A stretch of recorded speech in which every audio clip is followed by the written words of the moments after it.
Welcome to Norse Code, the #1 podcast for your Minnesota Vikings. I am your host and producer. My name is James Pagashnik. Thank you guys so much for listening. And at the other end of the tin cannon string, we have our analyst and co-host. You know him from numerous blogs and podcasts around the internet, most notably from theathletic.com. He is useful human Arif Hassan. Arif, you're going to hell. I cannot deny that. How are you doing tonight?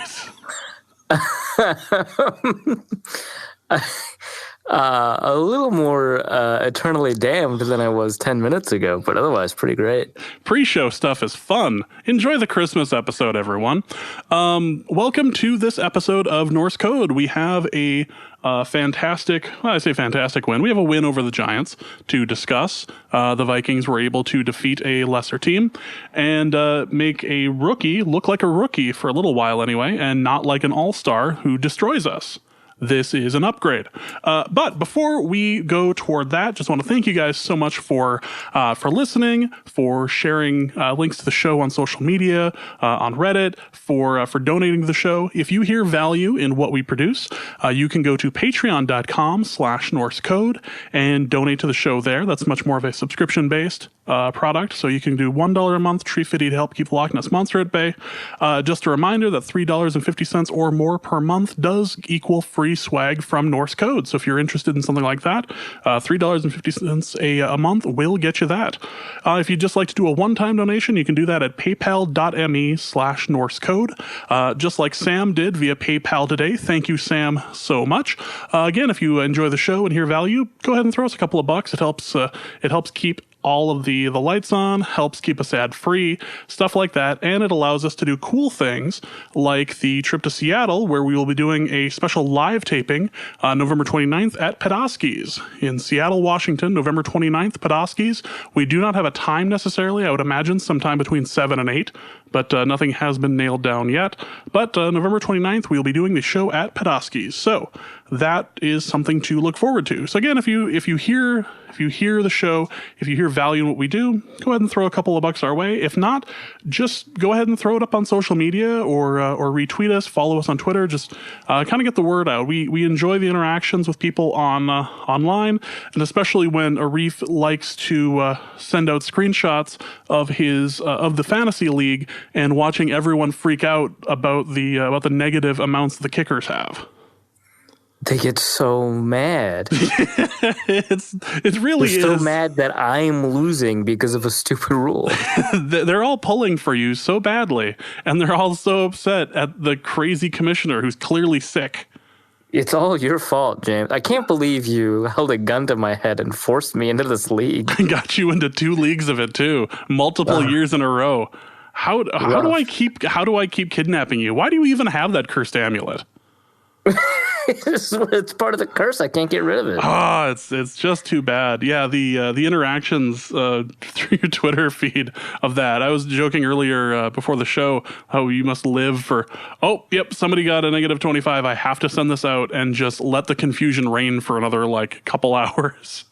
It's so good because I cycle through enough new followers every year that the first time I do it in a year, it's beautiful. It's just this big waterfall effect of, why would you do that? How do you get -25 points? Are you insane? What sort of And then I would simply not start a kicker. I hadn't thought of that. Yeah, like that contingency hadn't been thought of. As an insane person, let me tell you. As a person who's been labeled insane online anyway in your mentions, which doesn't really narrow it down at this point. But what I enjoy is everyone's random ideas afterwards. What, do you give -6 points for a quarterback who goes 3 and out?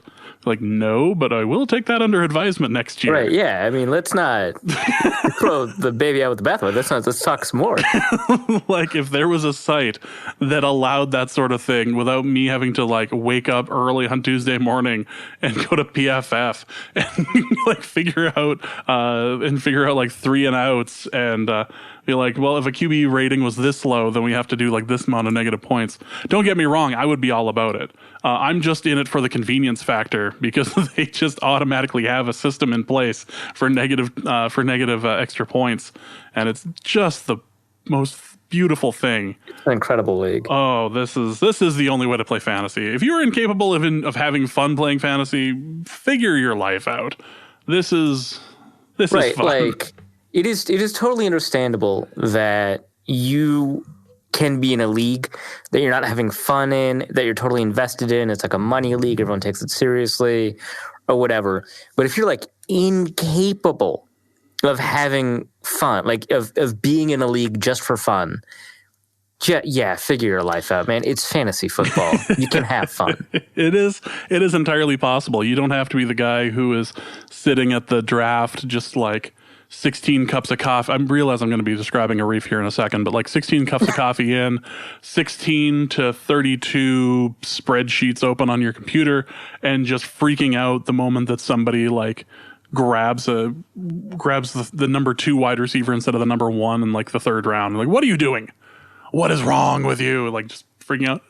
Take a breath and play a league that will test your patience, your sanity, and your desire for life. If we did have the negative points for going 3 and out, my God, the run on kickers in the first round would be ridiculous. Or the run on quarterbacks anyway would be ridiculous. It'd be incredible. Yeah, it would throw everything off. It would almost be like the XFL draft, which I have every belief is going to be amazing. The idea that you can assign 3 times the negative points to a 3 and out as you do an interception is so mind-boggling. I love it. And if like the offensive coordinator just calls 3 run plays, I mean, you're just boned, right? Exactly. This is the opposite of QB wins. This is the death of a drive. It'll be fantastic. All right. Enough of this. Let's go and talk about the win over the Giants. This was a game that it looked like Kirk Cousins went out and attempted to have a little bit of swagger about him. And he went out and he threw the ball and he did a lot of play action. It seemed like an overwhelming amount of play action, quite frankly, and was forcing the ball. It wasn't really forcing the balls into bad spots, but seemed to be trying to throw it down the field. And it comes to no surprise to anyone who listened to the show last week or has been paying attention that Diggs did end up getting the first completed pass to him. I believe it was the second play of the game after a Kirk Cousins scramble. So the first thing I have to ask is all well now? Like, just, we were able to trounce a terrible team and were able to quash the fears of Stephon Diggs and Adam Thielin. And apparently CJ Ham is no longer our third wide receiver. Are things good now? I would say that things are not immediately bad now. Things are less terrible. Right. So I don't know if I put this take out there last week, but I think, it kind of deserves to be repeated. Diggs' issue is not entirely touch-related. I think he only got 3 touches, but it seemed like after that win, he was genuinely very happy. A lot of people, played the wink on social media, don't really realize that he winks all the time. It's just like he's having fun is the wink. That's all it means. But, the locker room seemed like, according to the people that I wasn't traveling that time, but according to the people that the locker room just seemed genuinely at ease. So Diggs' issue is not doesn't get enough touches. It's doesn't win. And when they don't win, he doesn't get an opportunity to dig the team out, because if they lose, he wants to at least know that he could do as much as possible to prevent that loss from happening. And when he's doing his job well, which I understand, in the Bears game, he had a fumble and all that, but he actually contributed more expected points, even after you account for the enormous expected point loss of a fumble. He contributed more expected points than a typical receiver does in a typical day. When he does his job well, especially in terms of getting up and downfield, and they lose, and he doesn't get an opportunity to make good on his execution, then he gets frustrated and he feels like that's been happening for the past couple of games. So if he wins, no problem. If they lose and he doesn't have an opportunity, big problem. And so that's it. And so, I think that when the Vikings are up against a good team again, which in terms of defensive strength, they're probably not going to see for a while. Like the Lions have a really good secondary. They haven't completely put everything together on that defense, but they've got the schedule all the way up until like week 16 is a bunch of teams ranked between 10th and 25th in adjusted net yards per passing attempt. And so it's like a bunch of average-ish, like Eagles, for example, or an average-ish defense. So in terms of defenses, they won't see another, top 10 defense unless things change. Obviously, they will until the Packers and the Bears again, week 16, 17. So that's going to be kind of interesting. But they'll have some good teams, right? Obviously, Kansas City is going to be a big one. And Detroit is demonstrating that they might have an argument for being the best team in the NFC North. So beating a bad team really just kind of puts a stopper on it. It doesn't kind of eliminate it. And I think that, hey, maybe there's a light at the end of the tunnel. Maybe there's a little bit of that. It can maybe relieve some tension, but it doesn't get rid of it. And I think when the Vikings go up against good teams and these things potentially repeat themselves, that's when kind of the issue comes up. So I don't think it's over, but I think it's helpful that the story is mostly gone. And the amount of play action that was used appeared to be effective, also considering the fact that we were playing a horrifically, just a horrific pass defense. We kind of hoped that the Vikings would be able to get back on track against a team that didn't do very well against the pass, and it showed this game. Yeah, so they were in play action, I want to say 38% of the time, or something like that, and that's the highest that the Vikings have been all season. I don't remember what the highest average was last year, but I remember in 2017 the highest play action rate were they were actually the Los Angeles Rams at like 32%, but the highest play action rate for a quarterback was Nick Foles with the Eagles at 35%. So obviously a 38% play action rate. This year for the Giants game is really high. And what's interesting is I kind of encountered a problem with that. I was trying to demonstrate I cut up a video, put it at The Athletic about Kirk throwing in rhythm. And it was difficult because I had to get rid of the play action throws because, he was throwing those in rhythm and that was great and all that, but it wasn't demonstrating the argument very well because there's confounding effects, right? Play action is good for a number of reasons. And so him throwing in rhythm is only kind of part of the equation where I wanted a traditional drop back. And he just didn't have as many of those. So it was kind of funny. But, he threw, I think, for 13 yards an attempt on play action, just really incredible, which, doesn't mean he threw terribly off of play. He finished with like 11 yards per attempt in the game. But, that was a really big part of their success. He was willing to take shots downfield on play action, which doesn't mean he was forcing shots downfield, but I think he made, no, that's somebody else. But, he made a good chunk of throws downfield that were completions, accurate on target, pretty good stuff. Really good game. For him. The intriguing thing about Cousins right now, and this is particularly true this season, but it was also true to a smaller extent last season, is so far against bad defenses, and this is kind of why I know what the schedule of defenses looks like going out forward. Against bad defenses, Kirk Cousins plays really well. And initially you're like, well, duh, they're bad defenses. That's what that means.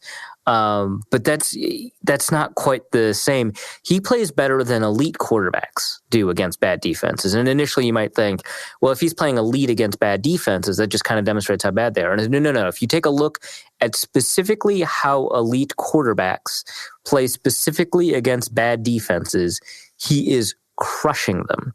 Against bottom five defenses last year, the top five statistical quarterbacks, so that's Patrick Mahomes, Russell Wilson, Matt Ryan, two other people I can't name off the top of my head. Phillip Rivers is one of them. They specifically averaged a 122 point whatever passer rating and a 9.9 or 9.8 adjusted net yards per attempt. Both obviously remarkable numbers, as you would expect for the best quarterbacks in the game going against the worst defenses in the game. And Kirk this year has a 130 plus passer rating against bad defenses and like 11 adjusted net yards per attempt against these defenses. So he is, and that pattern was less true, but still true last year against top 5 and top 12 or bottom 5 and bottom 12 defenses. He's exceeding elite quarterbacks against bad defenses. I just think that's kind of remarkable, and it's very interesting because against good defenses, it's the opposite. He's exactly as bad as the worst quarterbacks last year. And statistically, that was Josh Rosen, Josh Allen, Sam Darnold, Blake Bortles, and Case Keenum. The worst, which that sucks. I want Case Keenum to do better. The worst statistical quarterbacks against the worst defenses in the NFL they had the exact same pass rating, within 1 point passer rating that Cousins has had this year against the Bears and the Packers, and within half an adjusted net yard in terms of adjusted net yards per attempt that Cousins had. So them against the top defenses are exactly what Kirk Cousins did against these top defenses. It's really frustrating. So he plays as bad as the worst quarterbacks do against bad defenses, and he plays even better than elite quarterbacks do against good defenses. And that is insane. It's so difficult to explain, but we saw it on display here, which I think I'm not saying, people kind of intuitively know that, but you can kind of feel it out, right? Like, we knew that the Giants' pass defense was not that remarkable, despite the fact that they got 5 interceptions against, again, Case Keenum and a rookie quarterback that is so not ready that they're not even going to start him next week. They're starting the third quarterback. We knew that despite that this was a bad passing defense. So this monstrous performance by Kirk, I don't think it's put a ton of faith in people in Kirk, because this is a game he expected to win. But I do want to say that this is super valuable because it creates a floor for how well the team will perform. It makes it difficult for the team to perform very poorly against bad teams, which is something that the Vikings have struggled with in the past. I know that people have been neurotic about trap games. Obviously, people remember the Bills game last year. They were a top 5 defense. Kirk, underperformed. And the Vikings defense concurrently couldn't give them a platform to work off of, so they got blown out. But when they play a bad defense, which happens every so often, they know that they should pretty much win because Cousins is really consistently good. And that's a really good value to have. It's just, obviously, when you get into the playoffs, you're going to play at least one good defense, and you can't just hope that that's the day that your defense kind of wins it out for you. So it's kind of fascinating. We saw a really good game from Cousins, some 110 yards to Adam Thielin, 86 in the air to Dalvin Cook. Really good decisions, really great throws, on time rhythm throws that were instant, quick. We saw BC Johnson get involved in a positive way. Really good game from Kirk. But the context of it, I think, is more fascinating than anything else. So the two things that really stuck out to me were the fact that the run game was really able to move on the Giants, and the second thing was that we were able to use play action in such a way that it opened up everything. It seemed to open up the field completely. Yeah, the Giants bit crazy hard on play action. The Vikings used boot action a lot, and so they would have Kirk roll out of the pocket and stuff like that. And I mean, the Giants, the way their team is constructed, it feels like it's kind of designed to be open against play action because, like we mentioned, in last week's episode when we had Matt Lombardo on to help preview the Giants, they've got 3 nose tackles on the defensive line and 2 edge rushers that, they're kind of overperforming their perceived talent level, but they're both overperforming, right? And so their pass rush primarily only comes from 2 players. And so if you can get one of those to bite in one direction, then that's it. You've got incredible opportunities in play action, which is what the Vikings had. They moved the defense. They forced cornerbacks and linebackers kind of out of their spots as Kirk is moving out of the pocket. He is in theory a threat to run. While he's not super capable as running, he's shown a willingness to. He's established the quarterback scramble, if you will, and so defenses are willing to come up to attack it. And then he's got some shots over the top. But for the most part, yeah, I mean, every part of that game was really well executed, but the biggest part of that game, I think, is what you said. It's that play action game. I think the second touchdown came on play action to Adam Thielin, and just generally speaking, they did a great job kind of moving downfield in in those circumstances, in areas where they could threaten the run and instead chose play action, which is interesting because, they could have just run the ball. They were, averaging a great clip. Dalvin ended up with like over 226 yards or something like that in yards from scrimmage. But yeah, the play action game was big, and it's the most play action that Cousins has had this year. I want to say, well, unless you count maybe the Falcons game, he had more because there was only 10 passing attempts. But in wins, Cousins has only had a play action rate above 35%. In losses, they've all been below 20%. And I don't think, it's the relationship is super clear, right? Like, I don't think it's the case that, over 35% you win. I think it's the case that it's difficult to run play action if you're down 21 and the defense just doesn't expect you to run the ball. And so you can't threaten to run if you're in a situation where you can't run.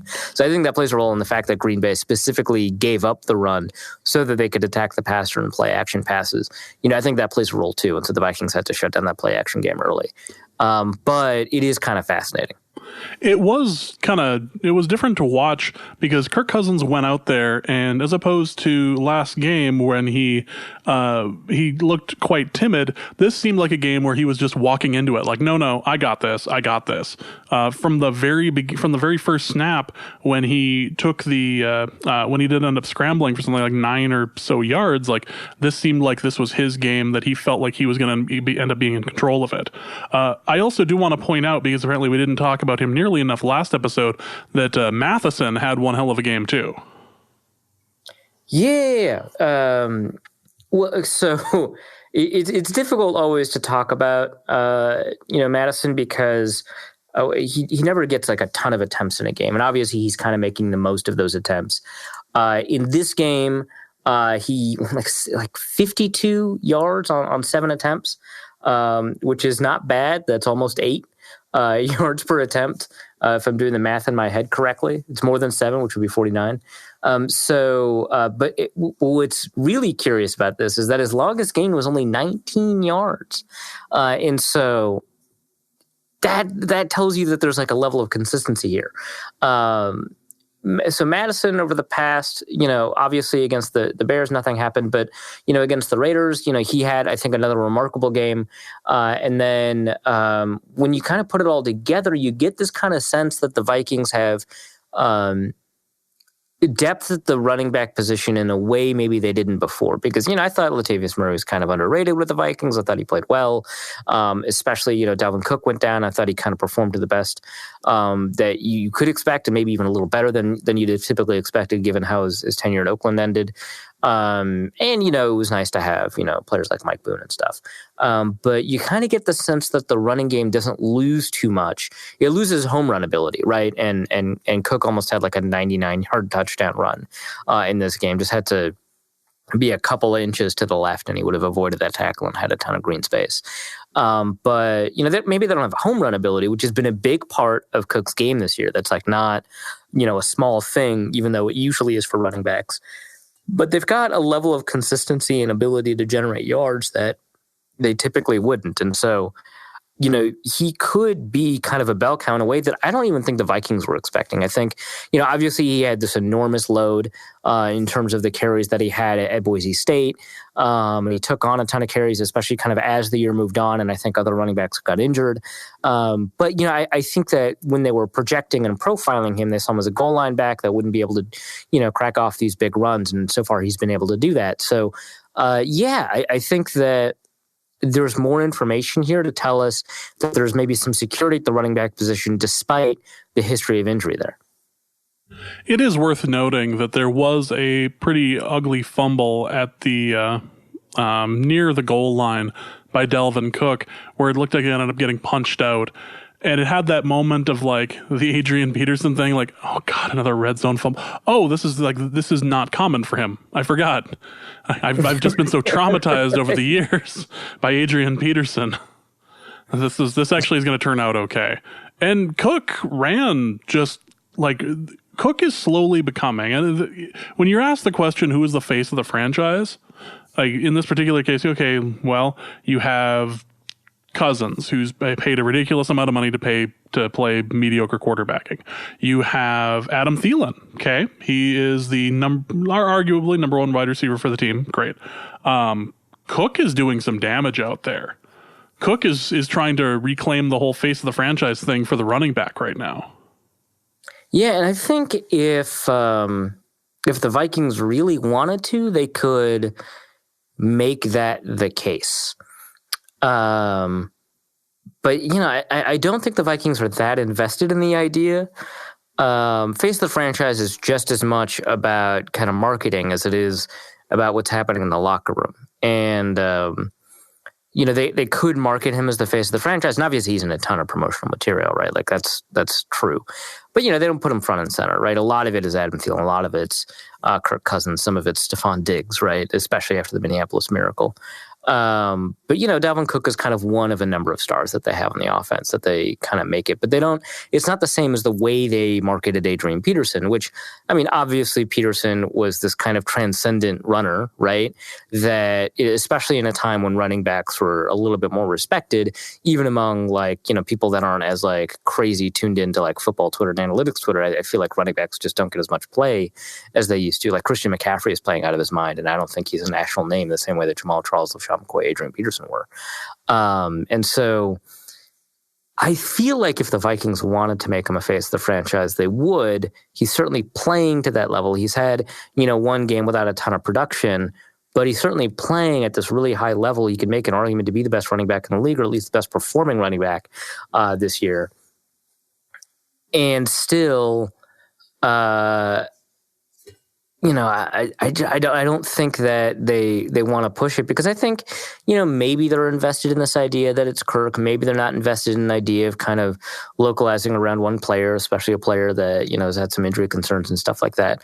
But, to the effect that he can be a face of the franchise, yeah, for sure.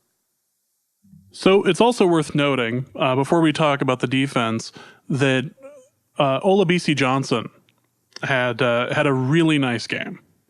And was it Johnson that ended up turning upside down on his head and still ended up catching the ball, or was that somebody else? I'm trying to remember. Oh, no, that was Irv Smith. That was Irv Smith. That's right. I felt so bad for him when that got called back. Yeah, it was all that work for nothing. But Johnson had 4 catches for 43 yards, averaging 10 apiece. That was pretty good. Yeah, so he's clearly wide receiver 3, right? Not just because he got a ton of targets, but Treadwell got 5 snaps, and Johnson nearly got 5 targets, right? Johnson is playing on time. I want to say he's playing his assignment really well, which obviously distinguishes him from Treadwell, who has had issues playing his assignment as well as these other issues getting open and stuff like that. And I would say Johnson. To me, he's better than Chad Beebe. I was struggling with BC Johnson kind of early in the preseason because he had so many issues in spring camp, and he got better basically every week into training camp in the preseason. And in my mind, by the end of the preseason, I thought he was kind of a better receiver than everybody else except for maybe Chad Beebe. I was arguing that Chad Beebe shouldn't be wide receiver 3, and that's a big problem. Hopefully, BC Johnson can overtake him, right? And I think we're at that point because, Beebe doesn't have as much upside, obviously, because, his downfield speed isn't great. I know he looks pretty good on punt returns, but the Vikings don't send him downfield for a reason.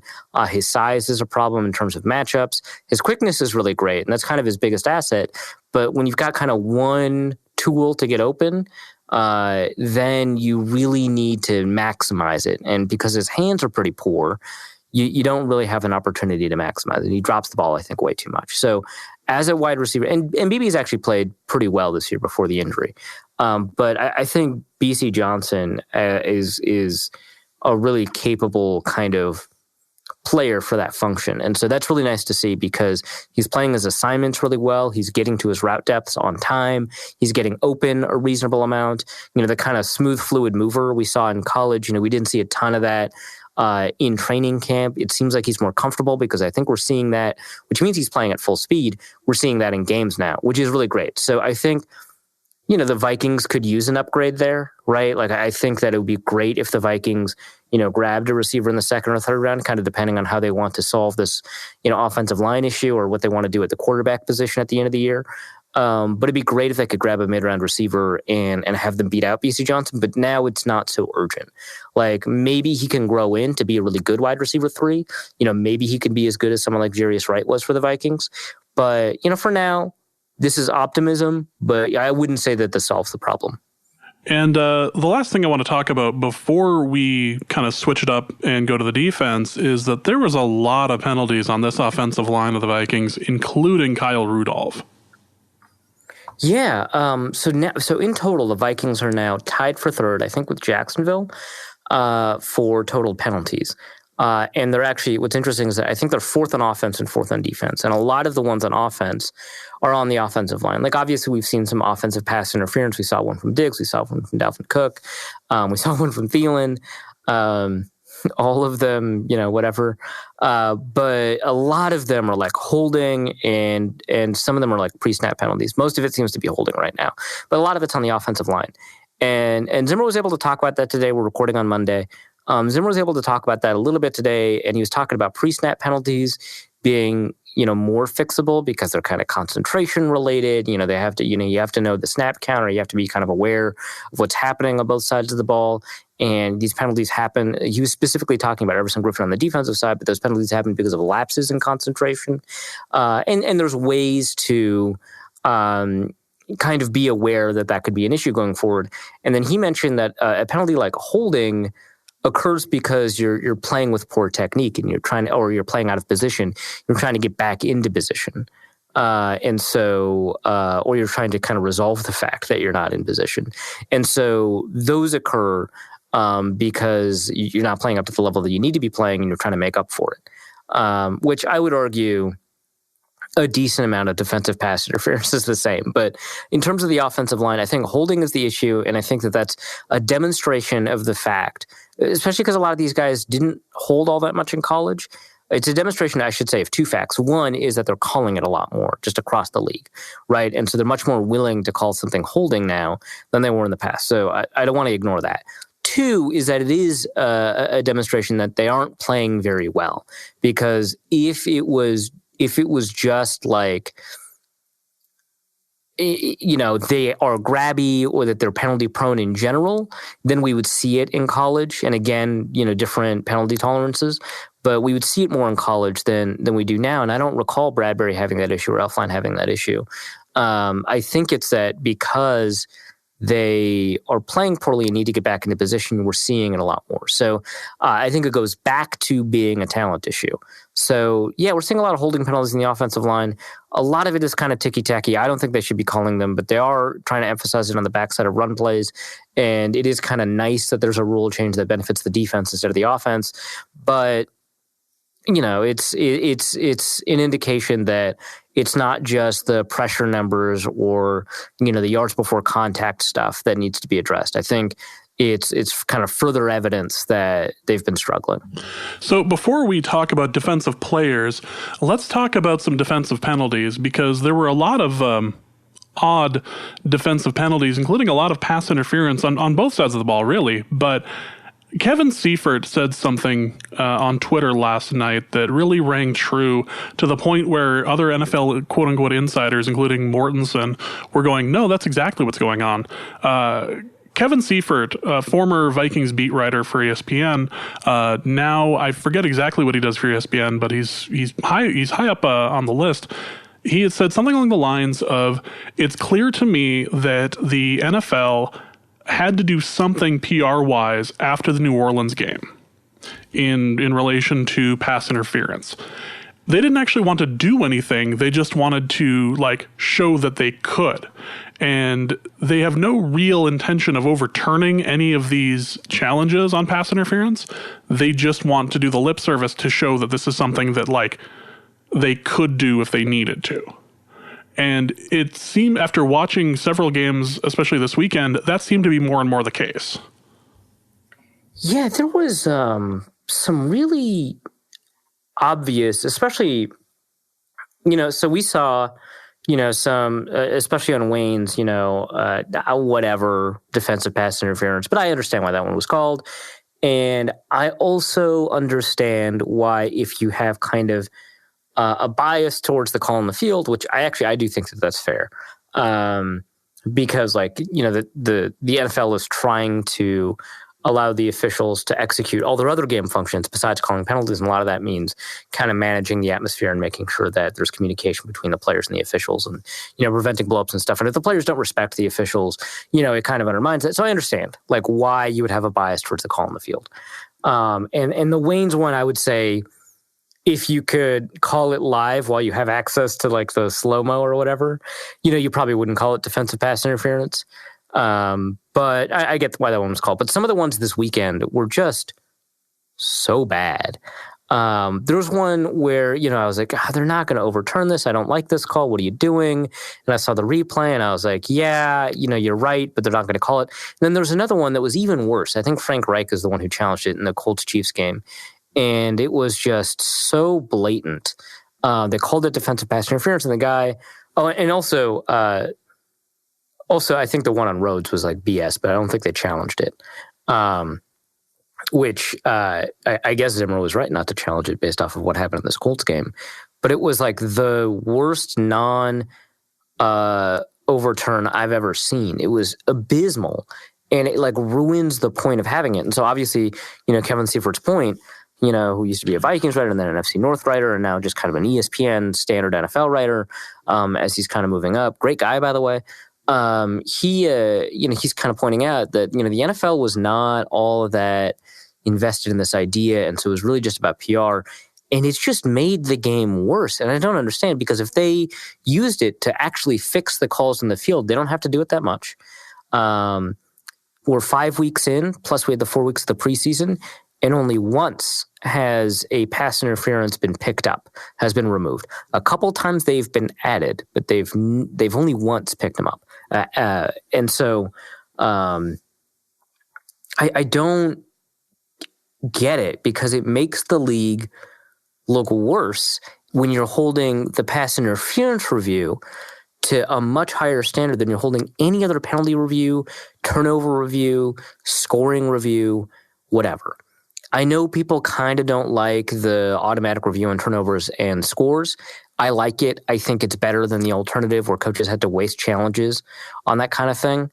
And it happens after, and those specifically happen after there's already going to be kind of a delay or stopping the clock for whatever reason. So it's not as bad. Obviously, it kind of removes the magic and the tension a little bit when a big play happens. Then you kind of have to hold on to your excitement a little bit. I get that, but I think that that's good. But like the penalty reviews are held to this crazy high standard on pass interference that they're not held anywhere else. And it's frustrating because I actually don't mind having pass interference reviews. I still think it's a good idea.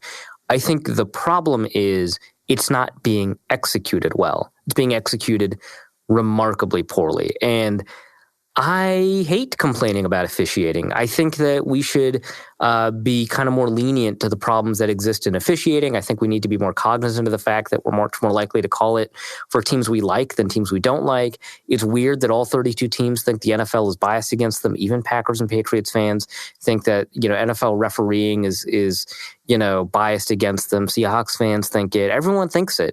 And so, I don't like engaging in the, if this bad call didn't happen, what would have happened kind of game. And I don't like just talking about it in general because I think it's, too much of a focus. But this is egregious and it's awful and it's bad. And it would have been nice to have, someone who played well get rewarded for their play, or someone who played poorly get punished for their play, and not have this flag thrown that shouldn't have been thrown stand after we get access to replay. I mean, it's not 1950. I mean, we've got these replays that tell us what happened, and then we can't do anything about it. It's way more frustrating to see a call that's clearly wrong get reviewed and then nothing happens. Insane to me. So as a quick just update on this, it actually was Bill Barnwell who sent out the tweet, and Kevin Seifert had retweeted it and said that he had the same thought today.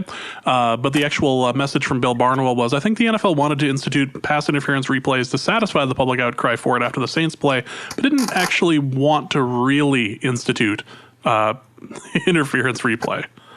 Like that seems likely. Yeah. Yeah, and we'll put it in the show notes too. Yeah. So the next thing that we should probably talk about is the play of our stars, because they all came out to play. Everson Griffin, it was fun to watch on the replay of the game, just watching how quickly and how quickly he was jumping off right on the edge of that offsides penalty, but just like right on the edge of it, and was dominant the entire game. Maybe not as dominant as Anthony Barr, who took New York by storm. Yeah, with a safety too. What a rare play. That safety was a mess. That safety was the absolute crumbling of the offensive line of the Giants. That thing had like 6 holes burst right through it. Anthony Barr just happened to be the first one. Yeah, incredible. And, Everson Griffin also mentioned in a conference call today that, maybe Barr should have deserved credit for a half sack, and he would have taken a half sack. But regardless, Griffin had a really remarkable game. Like you said, I think the thing that shows up the most, so he's technically, he's a very talented player in terms of his precision, his technique, and all that. He also has kind of the natural flexibility and bend that you want. But the thing that made him so intriguing as a draft prospect all the way back 2010, I want to say, out of USC, was his crazy athleticism. And I don't know if people remember this, but he was a punt gunner at 270 pounds. Not even, the defensive ends currently weigh around 250, 260, maybe 240. He was coming out of college around 270, which at the time was kind of normal for defensive ends.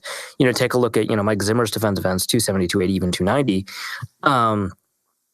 He's coming out at 270 pounds, and he remains 270 pounds, drops to 269, then 250 to be a linebacker. But at 270 pounds, he was a punt gunner.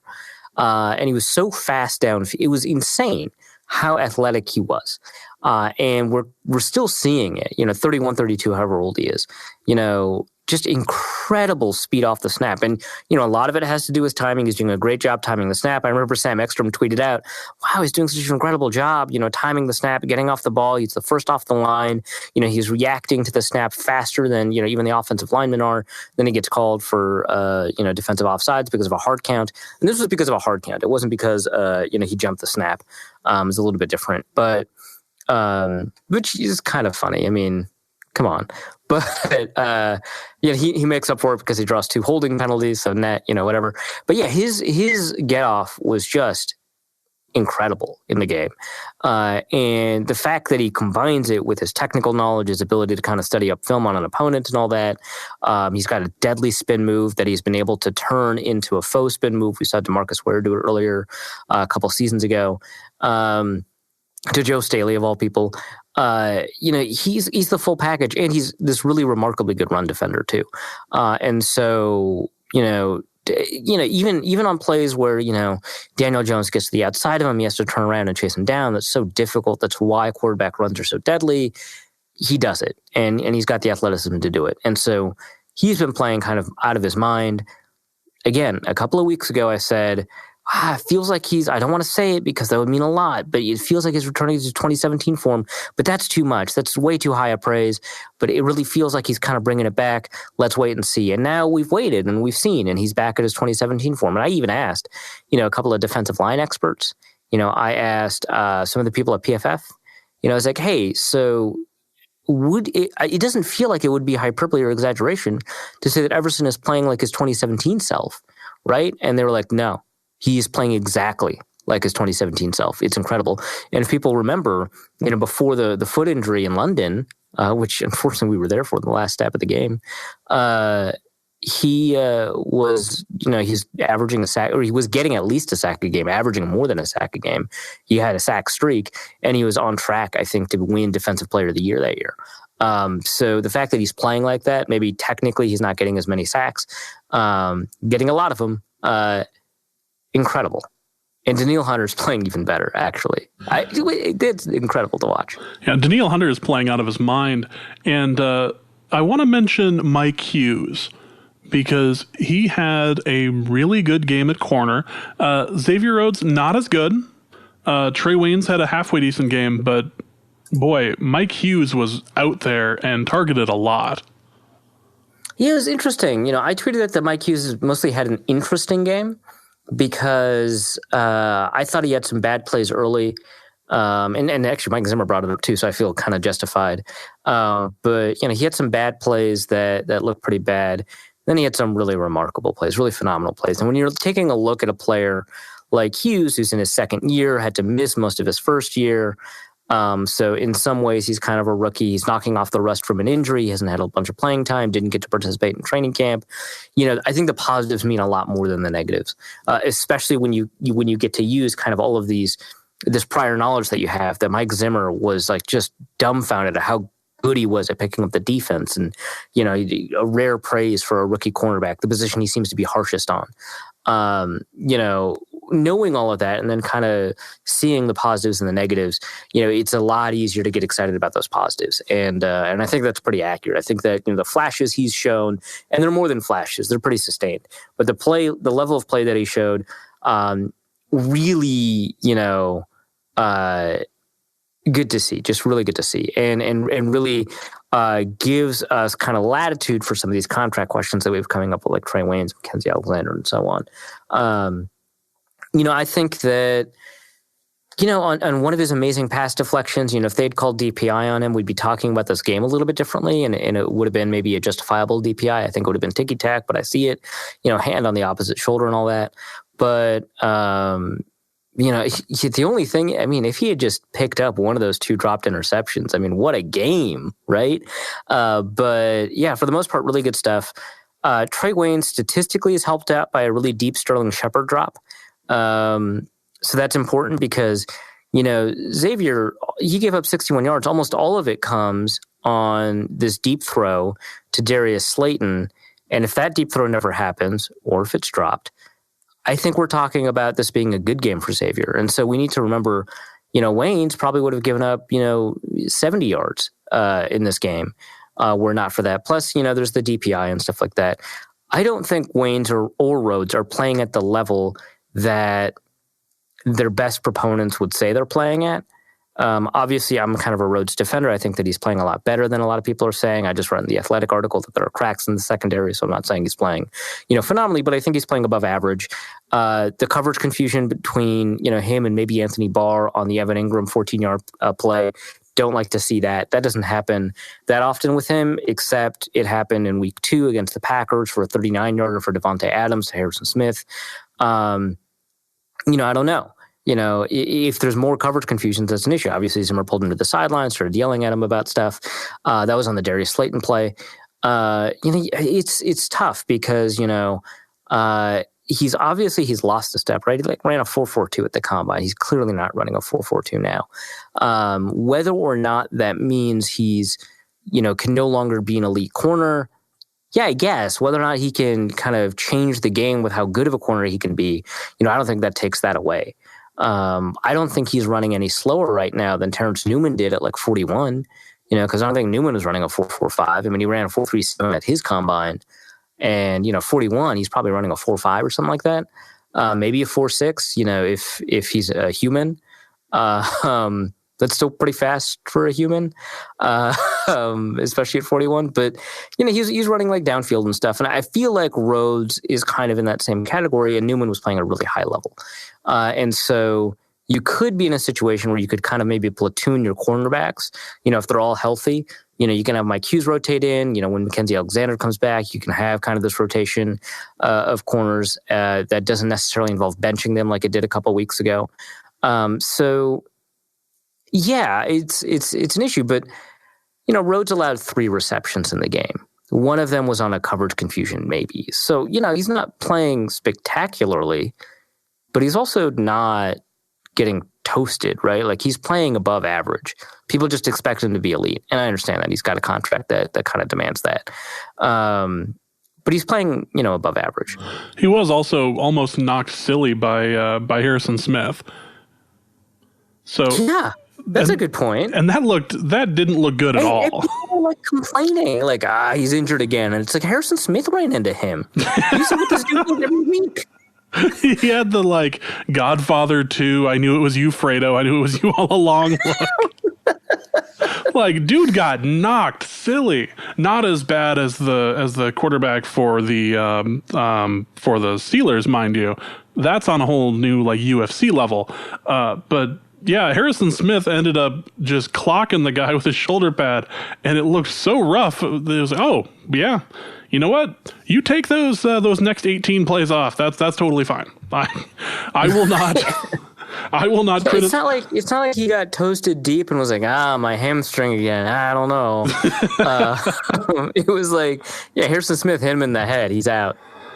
Whoops. Yeah, that's friendly fire situation. Totally get it. Totally understand. God, that yeah, I was like, I'd almost forgotten about that until I watched the replay and went, oh God, yeah, that didn't look fun at all, and that was fairly early in the game too. So I was half surprised to see him come back in after that. I think you'd be hard pressed finding a lot of people who'd be interested in playing again after that, or who didn't get formally have their bell rung for that. Is there anything else that we should touch on other than the amazing Dan Bailey, who is apparently the God's gift to kicking now? Yeah, I mean, I think we covered almost all of it, right? I mean, we covered basically every level of the defense. Anthony Harris, played well, but you don't get to see it. Yeah, we really didn't touch on Dalvin Cook's 230-yard game. Well, I imagine we'll be talking a little bit more about that as we go into the mailbag, which we can do right now, actually. We've talked a little bit about the pass interference stuff, so I don't know how much more we really want to go into this. But we did get a really interesting question from Jonathan, who says, I'm sure you'll cover this, but would you mind breaking down why Trey was called for pass interference, but Hughes was not on the two contested pass interference plays of the game?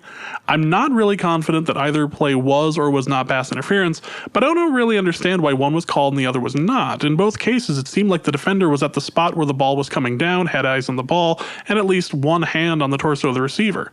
In the Trey play, Trey did not try to defend the ball with either of his hands, but the receiver had his hands on Trey's shoulder and back. And in the Hughes play, Hughes at least tried to play the ball with his right hand, but it seemed like his left hand might have done something to alter the position of the receiver's body. Did the officials not overturn their calls so that they could preserve their long-term credibility, or do you think they really believe in their calls on Monday morning? Man, the end to that question was kind of heavy. Monday morning, they're preparing to go to work, man. They're like lawyers during the week. They have full-time jobs that pay them six figures. So Monday, they got to get focused and think about contract law or whatever.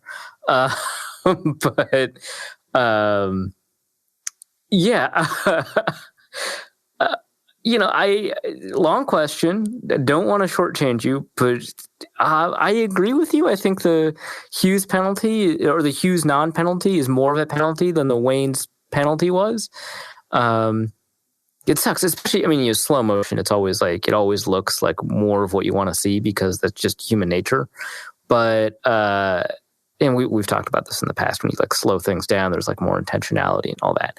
But yeah, still in the slow motion replay, it's just how can you call that on Wayne's, man? He gets his head turned around. He never does that. At least give him extra credit for that. He's inside the frame of the receiver, but because the receiver stopped, he's turning around. He's not dragging the receiver's arms or anything like that. It's that's ideally, that's not a penalty. And the Hughes one, I wouldn't say ideally that is a penalty, but I think in a world where you only called the ideal penalties, that's on the edge of it, and maybe an official thinks about it, right? So, yeah, there's no... it's so crazy that there's this huge pass interference furor, hubbub, right, this offseason. And in response, the NFL doesn't just institute a replay system that I've been railing about, but it feels like the calls are worse this year, which is just insane. The calls on the field shouldn't be any worse, but they feel don't they feel worse? Am I wrong?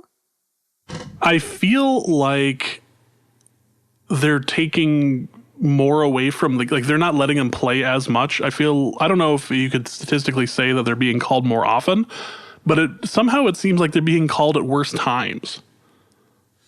which isn't really something that you can like quantify in PFF, sadly. Yeah. Well, I mean, you might be able to, right? Like you could run like a win probability added for all the pass interferences today or this year versus last year or whatever. Maybe I'll ask Ben Baldwin to do that. I want to see that spreadsheet.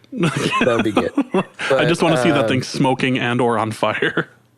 But yeah, it definitely seems like the pass interference penalty, the calls are abysmal this year. And we say it every year. I don't know for pass interference specifically, but it was like, the refs are worse this year. It's worse this year. We say it every year. Like, it can't be true every single year. Like, we would be in an era of like high school refs with thick glasses if it was true every year, right? Like, we'd just be exponentially worse. We're not.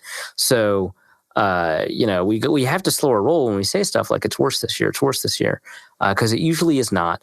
But it really feels like pass interference specifically.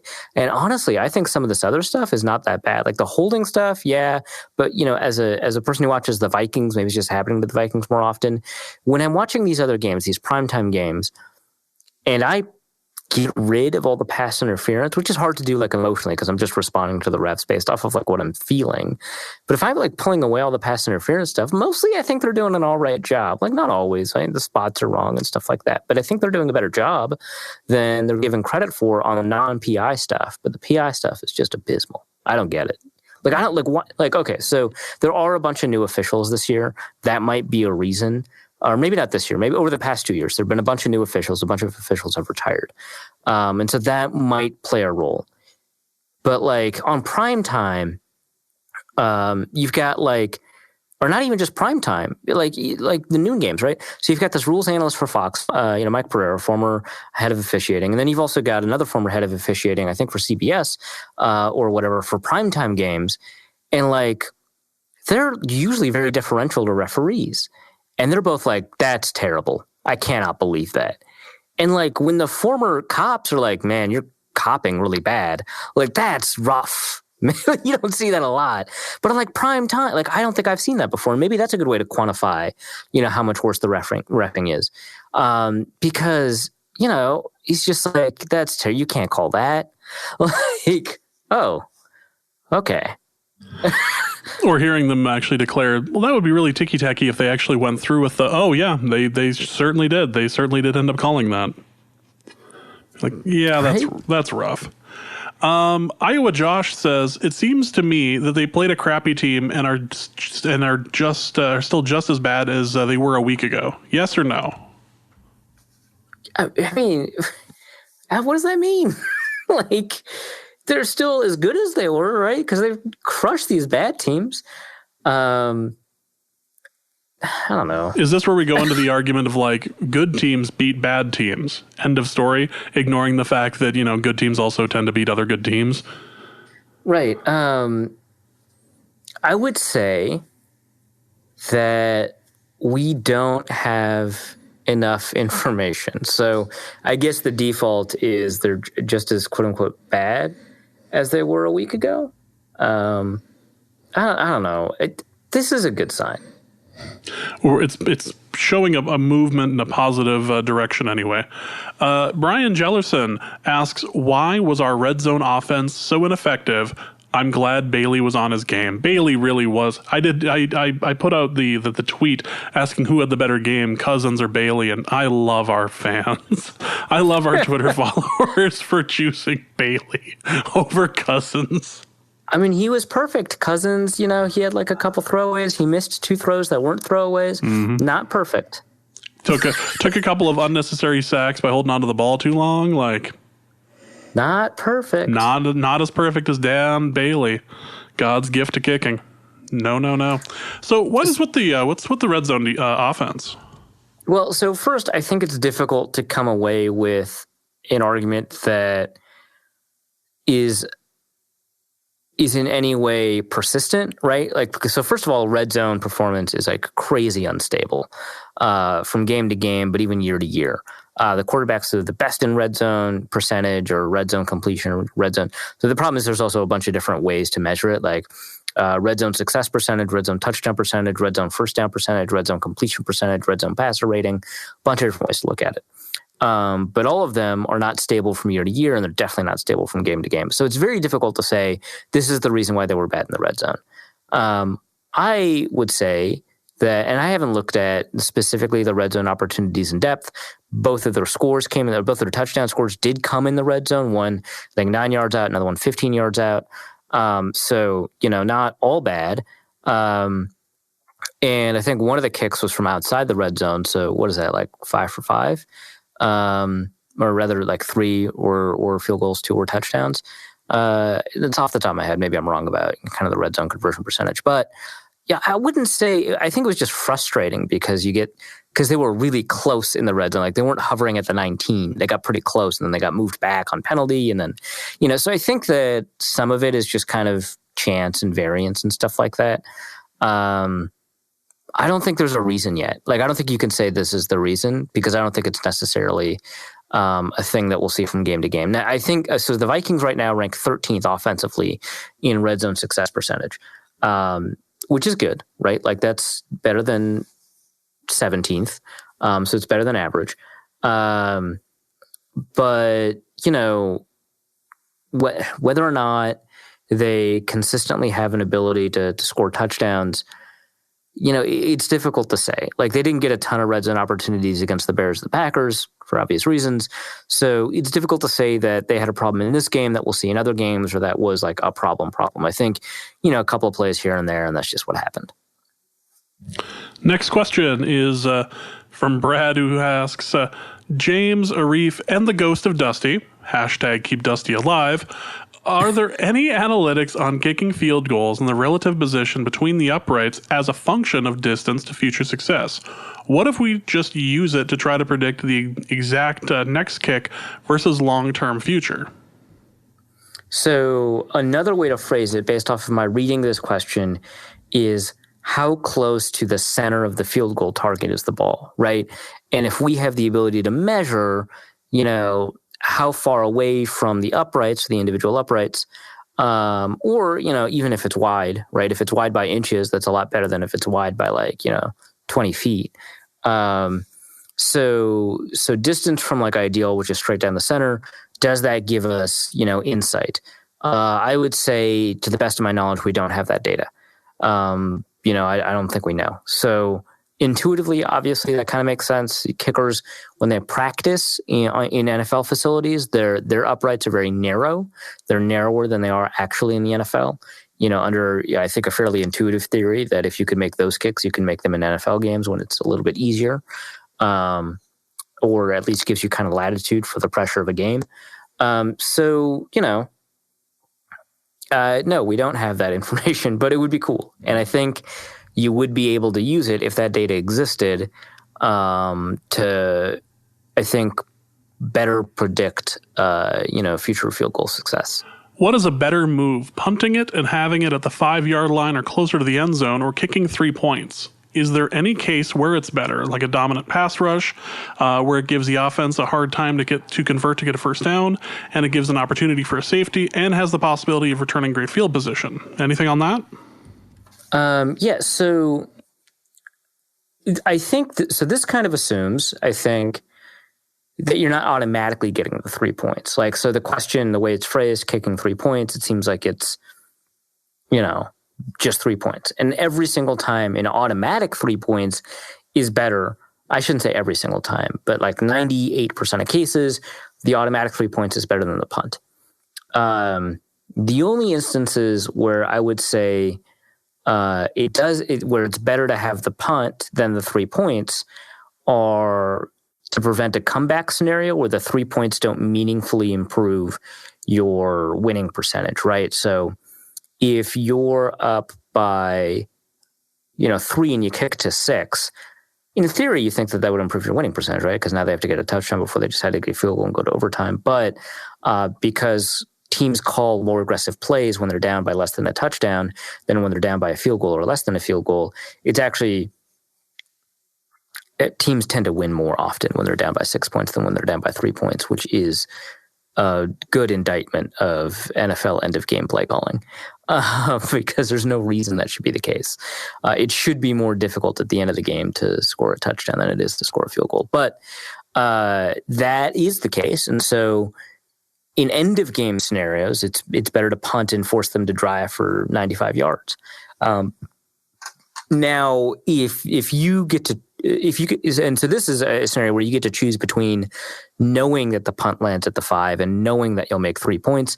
The expected points of an opposing offense is never -3.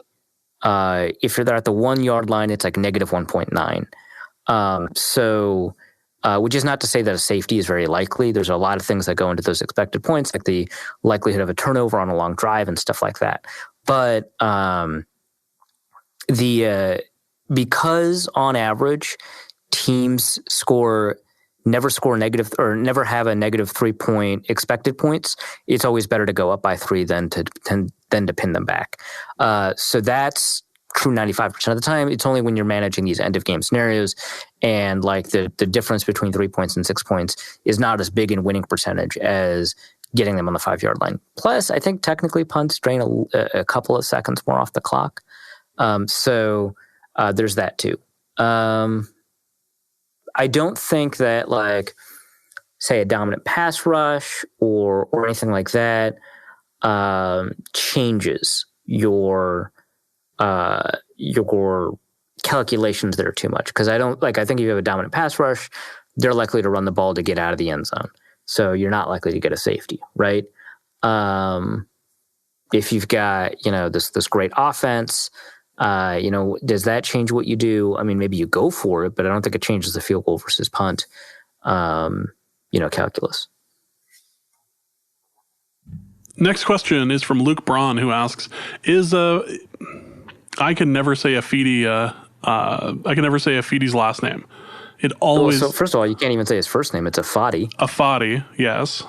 Odenigbo. Is Afadi Abenego? Yeah. Odenigbo. Odenigbo? Yeah. It's not like I'm paid to do this. Is he for real? He went from roster bubble to 6 pressures on 55 snaps, which is awesome for a rotational defensive end. Why did it take 3 years to get to good rotational quality? And is there still room for growth, or is this his ceiling? I'm not sure that it did take 3 years. I think he was really good with the Vikings when he first signed. I was a huge fan. I thought he was better than Tashawn Bauer. Coming out of this preseason, even before the preseason games started, but especially after the preseason games ended, I thought he was better than Stephen Weatherly. I thought he was a really great defensive tackle when he was playing defensive tackle. I thought he was a better rotational tackle than I think the evidence that I saw, which is significantly smaller than the evidence that coaches saw. I think that was decent evidence that he was an above average rotational, defensive end. So, given that I have that information, is he for real? I don't know. I guess I don't know what for real means, right? Like, is he an above average rotational end? I would say there's a very strong possibility of that because he has outperformed in similar situations, even in the preseason where it's difficult to kind of project those performances forward, a lot of rotational defensive ends. And I currently think that he is better than Stephen Weatherly. And I don't want Weatherly to play poorly, but I'm glad that my eyes didn't deceive me or that my thought process was flawed because it does seem to be the case that right now he is better than Weatherly. Now, Weatherly is out-snapping him, so he's not the primary backup rusher. But if it's not the case, if I'm wrong, and if it did actually take him 3 years to get to this good rotational quality, right, because he was behind both Bauer and Weatherly, because he was on the practice squad and then he was with the Browns, why would it take so long? Well, I mean, he was primarily a power rusher that needed to learn finesse moves, right? He didn't have as many physical talents as someone like Stephen Weatherly. He doesn't have kind of the same bend, although he's more than I thought, or the same speed off the edge. So, he needed to have more technical development. And that technical development is sometimes very difficult to come by, especially if you're switching positions for him. And then, that's one of the reasons they wanted him at defensive tackle for a while is because he's such a great power rusher. But an undersized power rusher is kind of a difficult thing to succeed with. So I think that there was just, that technical kind of hurdle. Is there still room for growth? I think so. I don't think we're going to see, a rate of like, one pressure every 9 snaps or something. That's incredible. You're not going to get that. An 18% pressure rate would be like, the best in the NFL. But, I think that there's room for growth, generally speaking. I think that his kind of block shedding and awareness against the run, could use a little bit of work. I think that, he is over-reliant on power and inside moves still, despite his development. And I think that if he can build outside moves, which don't always require the speed and flexibility you see in speed rushers, I think that he could grow even more. And so I think that there's room for him to even play up to a level of a starter, right? Like, there's always the possibility that he could turn into a Shaquille Barrett, who was a backup behind 2 incredible edge rushers, and then they drafted an edge rusher to replace him instead of, promoting him, and so he went somewhere else, free agency. And then he ends up, I think right now he's the NFL sack leader, right? That's always a possibility, and I wouldn't foreclose that possibility because from what I've seen from him, it's been very good. I don't think that's the most likely scenario, but I think that it's not closed off in terms of his potential. BK asks, does Shamar Stephen being back have anything to do with how well the linebackers are playing? I thought Kendricks had a bit of a down year last year. He did have a bit of a down year last year. I don't think Shamar Stephen's playing very well.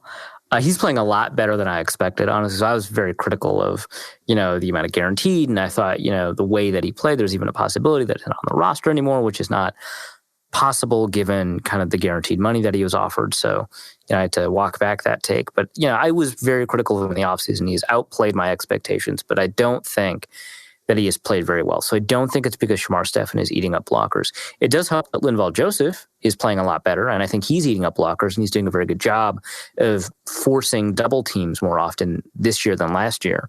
Does that kind of improve Kendricks' prospects? Yeah, and I'm confident that it does have an impact on our perception of him. Like I think that he is playing better in part because of that, or at least our perception of his play. But also, I think he is also just genuinely playing better. He's doing a better job of slipping blocks. One of the issues that he had, especially as a rookie, but definitely in college, was getting off of blocks and shedding blocks and getting to where he needed to be in the run game. The run game was kind of more of his weakness. He's more of a coverage linebacker. And his athleticism was always kind of underplayed because he was playing next to Anthony Barr, one of the most athletic linebackers to ever play. But he's a significantly above average athlete. And so, they like him in coverage. He was kind of undersized, didn't have a ton of strength in college. And so he got swallowed up on blocks. And so the fact that he doesn't have as many blocks to deal with because of Linval Joseph playing better, I think that helps. But I also think that he's doing a better job avoiding those blocks in the first place. I think he's doing a better job shedding those blocks. I think he's doing a better job getting to the lane that the runner is going to be in.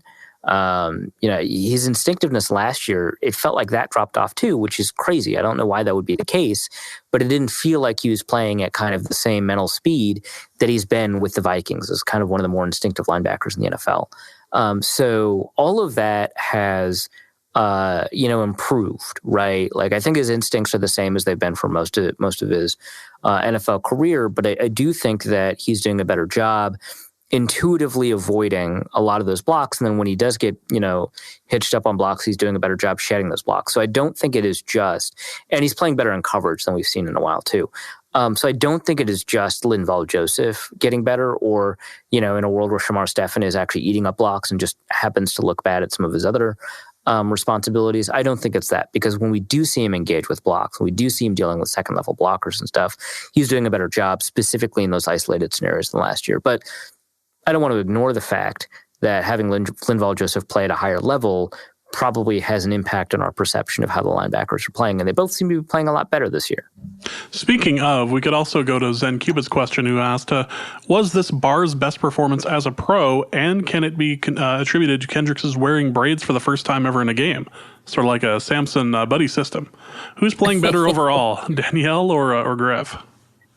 Well, okay, I'll answer the second question first. I think Danielle is playing better, but I think Griff is playing at a level that why I called him a Defensive Player of the Year candidate. So, they're both playing kind of out of their minds. Danielle Hunter is leading the league, I want to say, in pressures, and is second among edge defenders in stops. Wild. I mean, they've been facing more pass attempts than a bunch of offenses have, because they've had leads to play with, and teams pass more when they're behind, so they've been able to get more pass rushes in, so that helps, right? But he's also second in stops, right? So it's not like he's slacking the run game either. So he's playing really very well, and I think there's an inherent I don't want to say bias, but yeah, I guess bias against kind of voting a pair of players at the same position to the Pro Bowl. But they're both playing at that level. And obviously, they have to compete with someone like Khalil Mack, who's obviously he's going to get in. He's playing at a very high level. And he has the name recognition that, despite the fact that everyone knows Everson Griffin and Danielle Hunter, Khalil Mack's name recognition is like through the roof. So yeah, it's not going to happen. But, they're both playing at that level. But Danielle, I think, is playing better. As for this being Barr's best performance as a pro, we do tend to overrate sacks when we're evaluating off-ball linebackers. So I think that plays a role, but he did get that safety. I would say it's up there. I think so. His game against Atlanta, his rookie year, I think everyone remembers it for him running down. It was either Tevin Coleman or Devonta Freeman. I want to say it was Devonta Freeman, and just popping that fumble out, which is great. That's a phenomenal play. It changed the tenor of the game, and it was so huge. And it didn't just stop an inevitable score; it got the ball back. But he had a great game. His game against Tampa Bay, where he had the game-sealing interception in overtime, pretty good game, I think, surrounding it. Besides that play too. So he's had some really great games with some highlight plays, obviously having a safety, which is direct points plus you get the ball back. It's like better than a turnover. It's difficult to say which game has been the best game of his career, but there's certainly a case to be made that this is, a candidate. Like I think that I haven't broken it down which game might have been better, and I might even be missing a game. But the Green Bay game, ignoring the fact that he broke Rodgers' collarbone there, the Green Bay game, he was all over the field and was just destructive as well. So yeah, no, absolutely. That it helps when you're playing against a backup quarterback for most of the game. Well, yes, it helps. Anytime you can play against Brent Huntley, you should take it if you're a defender. But that game sticks out to me as well. Even before Rodgers went out, fairly early, but he was still pestering Rodgers before inevitably injuring him.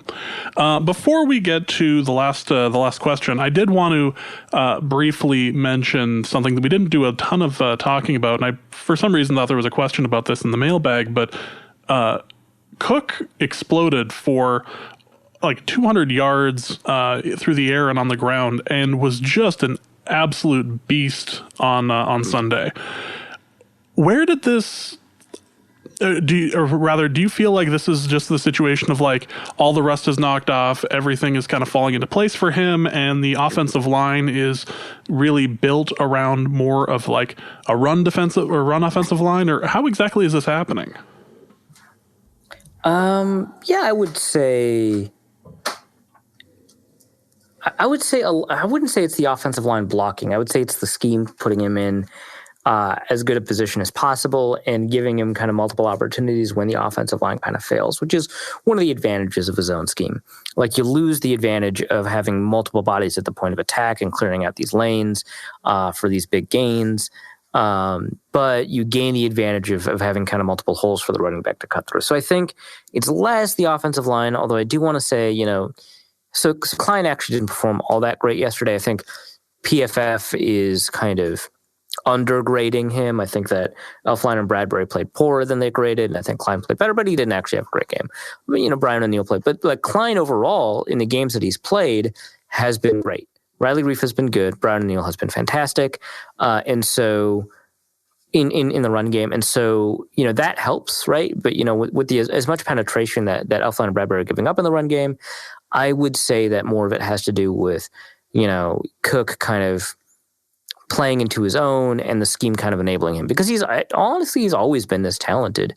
We saw it his rookie year. We saw it a little less, I think, his second year, but we saw a lot of this his rookie year. So I would say that this is a combination of heavy usage because of game flow, heavy usage because of the offensive coordinator, and perfect usage for the scheme.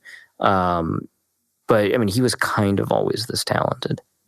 And the fun thing has been kind of watching him in the passing game as well, because he and Thielin have different run styles. Like after the catch, Thielin is much more of a like I can see everything and I know everything going on, and Cook is just so elusive in all of the moves that he makes that it's just fun to watch people just fly off of him.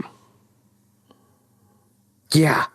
I mean, you don't really think of him as like a power guy, and for the most part, he's not.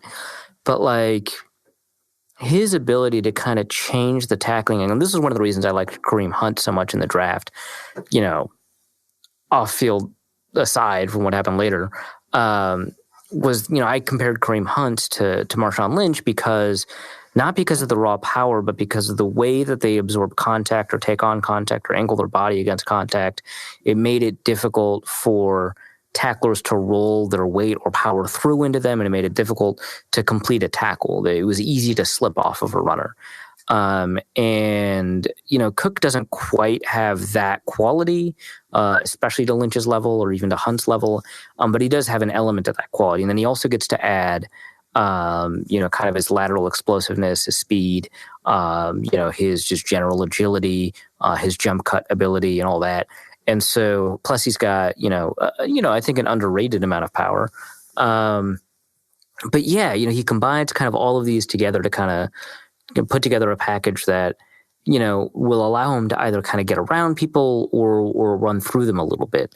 And he's definitely not afraid to run through people. So, it's good to see, people are bouncing off of him instead of the other way around. And finally this week, Don from Ohio is asking, how does someone lose in fantasy football by, checking notes, 100 points and their kicker still made all of their extra points? Thank you, Don, for reminding me that I lost both of the games this week, including one by, was it 100 points? I'm checking. 101. 98.92 to 199.19. I didn't, have a terrible game. My biggest mistake appears to have been starting Mike Evans. How does that happen? Well, Michael Thomas happens, Godwin happens, Fuller happens, and Chark Jr. happens, the wide receiver from Jacksonville. All those things need to happen in order to lose by 100 points when your kicker has not missed an extra point. Thank you, Don, for reminding me of that. That is going to be it for this episode of Norse Code. Later in the week, we will be previewing the Eagles game. So look forward to that. Arif, what do you have to plug? Yeah, so I've got my takeaways from the Giants game up at the Athletic. I talked a lot about it in this episode, but there's kind of more detail to a lot of them.